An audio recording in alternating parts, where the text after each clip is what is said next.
Yo voy a tratar de referirme en este ratito de caracterizar como ese gran paraguas institucional que se da en la práctica psicológica en los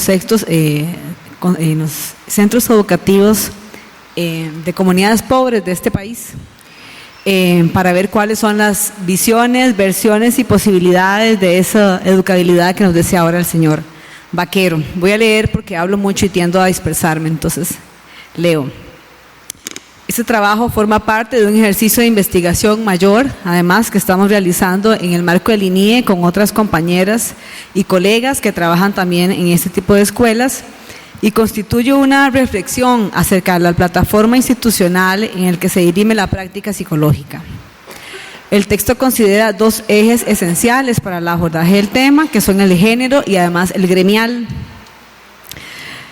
El componente de lo institucional no es para nada un tema menor cuando hablamos del quehacer de la psicología en contextos educativos de vulnerabilidad y riesgo social.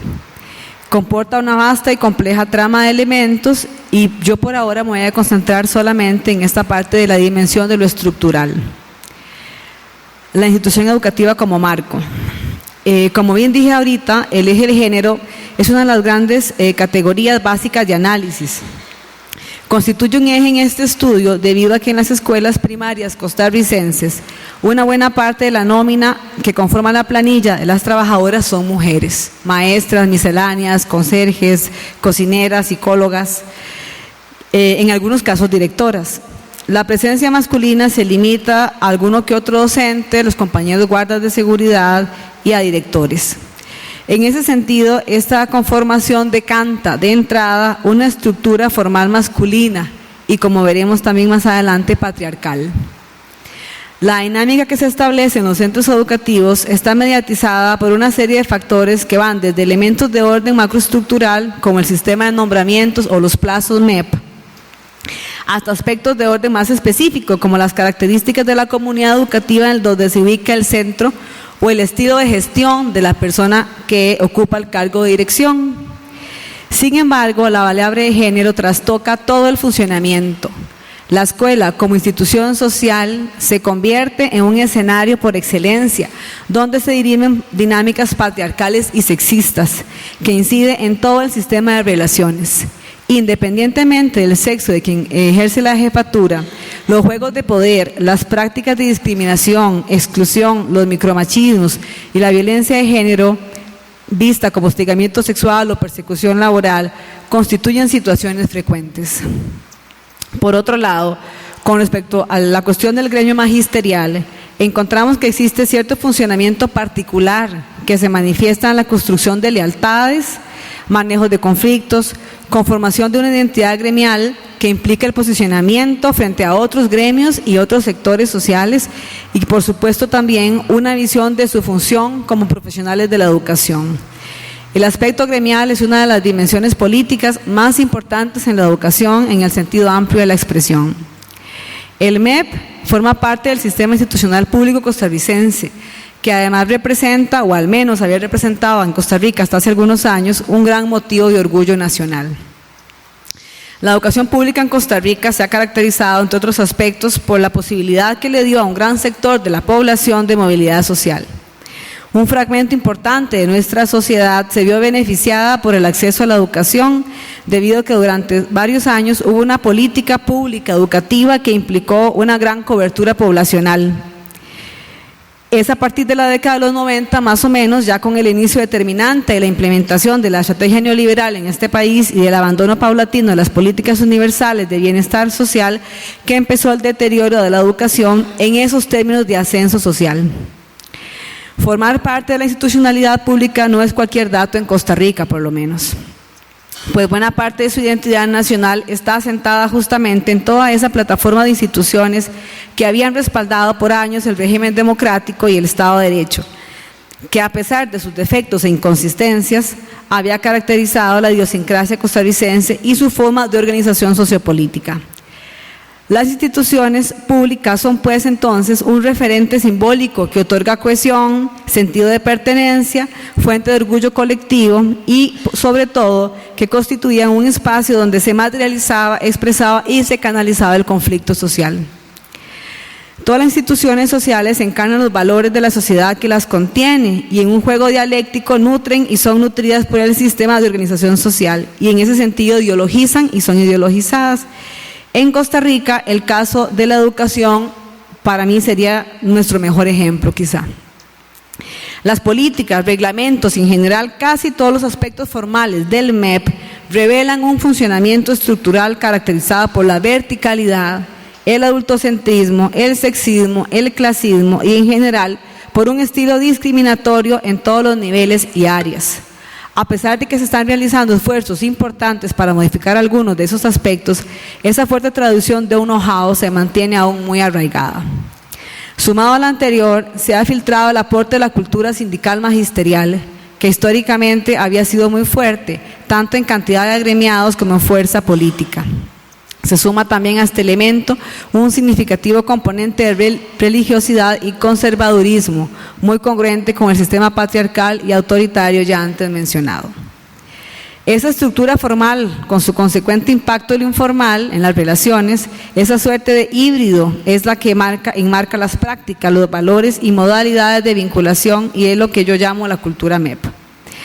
Es en ese espacio, entonces, donde la psicología debe insertarse formalmente a partir del año 95 con la creación del programa Promecon, que es donde nos insertamos las colegas de psicología.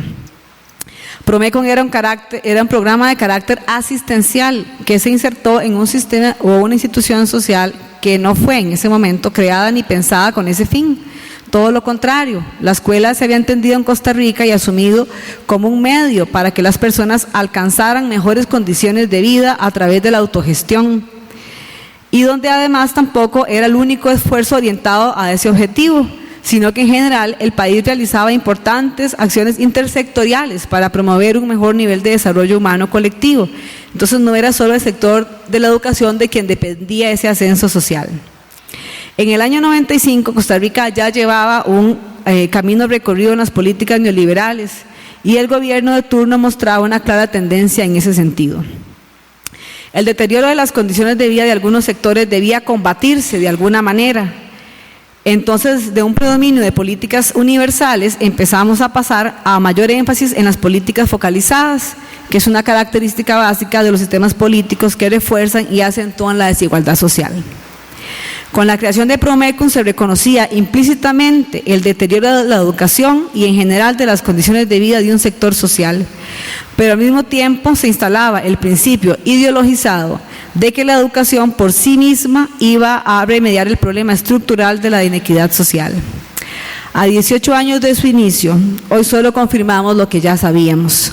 No se puede arreglar lo estructural desde un marco asistencial. De ahí, en buena medida, las sensaciones progresivas de frustración, desmotivación y autoineficacia que manifiesta constantemente el personal que trabaja en estas escuelas. La escuela es el espacio donde se ponen en escena o se actúan conflictos sociales crudos y frecuentes actualmente y ha sido uno de los contextos concretos del colapso institucional en este país, del agotamiento de un modelo y de la incapacidad que hemos tenido para construir otro alternativo, de la imposibilidad de ver más allá y del desinterés, adrede o no, hacia estos sectores de la población. El choque generacional siempre ha existido, ahora se profundiza por el advenimiento del neoliberalismo, que ya no solo expresa ese conflicto de relevo generacional, sino de un modelo de sociedad a otro, de un país a otro, con otros valores, otras formas de valoración de la vida, del futuro, de los vínculos. Los y las estudiantes actuales encarnan o son portadores de ese germen posmoderno, neoliberal, con todas las implicaciones que eso tiene. Y por otro lado, en la acera de enfrente, el personal docente y todo el aparataje institucional intentan sostener el viejo modelo, pero fracasan casi siempre, porque tanto el método como los contenidos no encuentran eco en la población educativa. El desencuentro es abismal, en método, en contenidos, en objetivos. La cultura de lo light y lo express se instaló y se filtró en el sistema. Pareciera ser que la política pública de educación la determinan ahora las empresas, con la petición de mano de obra que requieren. La Iglesia Católica y ahora últimamente otras denominaciones también han estado reclamando espacios, y en algún sentido también los sindicatos, con muy poca visión estratégica y protagonismo del sector gobernante como garante del derecho a la educación y bienestar colectivo, generando la sospecha de que se ha apegado de manera irreflexiva a ese proyecto país que viene de otros lugares. Y ese dejar al garete, entre comillas, del que se quejan los y las docentes todo el tiempo, de los padres de familia con sus hijos e hijas, es la representación en micro de la negligencia y el limbo en el que se encuentra la educación, por lo menos en estos sectores. Otro elemento que debe considerarse desde mi perspectiva es que el sistema está diseñado para que se reproduzca solo. El discurso educativo y sobre la educación está invadido y cooptado por ciertos sectores. Además, se debate entre el viejo discurso de la educación como medio de movilidad social y educación como una actividad que ya no garantiza ese bienestar colectivo. Uno de los problemas apunta en esa dirección. En su gran mayoría, las y los funcionarios de los centros educativos han interiorizado el discurso de movilidad social porque crecieron con él, pero sobre todo porque en sus condiciones concretas e inmediatas de vida, exactamente eso es lo que ha implicado. Todos mejoraron sus niveles de vida. Entonces llegan con esa visión a transmitir a los estudiantes, siendo que para estos sectores ese discurso no cala, no encuentra eco, ni siquiera se reconoce, porque en las condiciones diarias de todos sus contextos inmediatos son muy distintas. La inserción de la psicología en esa coyuntura y en esa cultura ha significado un proceso paulatino y, por supuesto, no ha sido para nada sencillo. La primera razón es que la formación académica en psicología, en general, está orientada justamente a todo lo que sea autogestionario, no asistencial. Esta primera condición choca de frente con todas las expresiones de autoritarismo presentes en la cultura MEP. Las figuras de poder saben lo que necesitan y requieren los otros, que jerárquicamente no tienen poder. La docente sabe lo que necesitan los estudiantes, el director sabe lo que ocupa el personal, los supervisores lo ocupan los directores y así hasta llegar a la ministra. El quehacer del profesional en psicología, ya en el contexto concreto de un centro educativo, especialmente en primaria, interpela toda esa forma tradicional arraigada e histórica de hacer escuela. Desde que se introduce en el quehacer psicológico, o introducimos los psicólogos en nuestro quehacer, el discurso de estudiantes, de padres de familia, para un buen funcionamiento institucional y parte de nuestro trabajo, se atraviesa un eje fundamental de la educación costarricense que no ha sido muchas veces bien recibido. Otro motivo de la complejidad de la incorporación de la psicología a los centros educativos es que ese no había sido terreno en nuestro gremio. La psicología se había mantenido de manera periférica al sistema educativo público, desde un lugar casi de mirada crítica o a veces un recurso tecnocrático, haciendo en el consultorio diagnósticos, evaluaciones y mandando recomendaciones a las docentes. De manera que ni el sistema reconocía la psicología ni viceversa.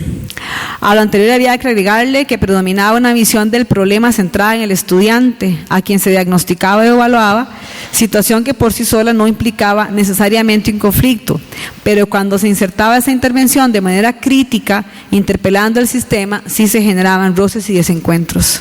2 minutos. Ok. La otra razón que se deriva a lo anterior es que cuando se llega a un contexto concreto, la demanda real sobrepasa lo educativo y el lugar concedido por la institución se mueve entre la amenaza y las expectativas irracionales de salvar prácticamente a toda la comunidad educativa.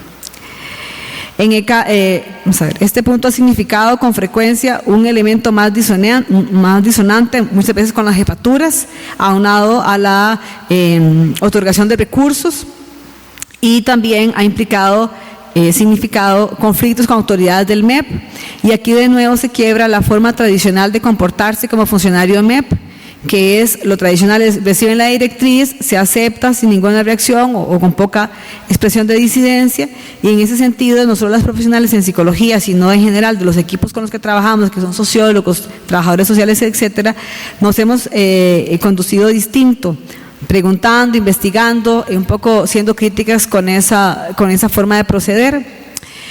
La implementación de estrategias de abordaje de los grupos, la forma de solucionar conflictos, las sugerencias y recomendaciones para el manejo de los y las estudiantes, las lecturas de las situaciones, así como el posicionamiento frente a circunstancias específicas, son otros elementos que han marcado una ruptura y un hacer camino distinto. pues se intenta hacer desde la horizontalidad, desde la valoración de riesgo, desde el respeto a todas las personas y en general desde el enfoque de derechos. Debido a la formación profesional, la visión de lo educativo pasa por una mirada desde lo estratégico, que realmente es un componente ausente en la gran mayoría de las jefaturas, no solo a nivel de centros educativos, sino en general de todas las otras dependencias e instancias del MEP. El reconocimiento e incorporación de la psicología en los centros educativos de atención prioritaria no es un proceso acabado. A pesar de sus 18 años que lleva ya en el sistema, la cultura MEP es una suerte de camisa de fuerza, donde convergen una serie de prejuicios, temores, frustraciones y limitaciones que se han venido sorteando para que cada vez se reconozca este servicio como un aliado y como un recurso más. Sin embargo, el dilema es de entrada. Una disciplina que está capacitada y orientada para fomentar la autogestión en un escenario existencial con un fuerte componente autoritario. De manera que todos los días y en todos los espacios son asumidos de forma intencional o no a veces para desquebrajar ese estilo tradicional y nocivo de hacer educación y aportar en la construcción de modelos distintos, más humanizados y humanizantes. Muchas gracias.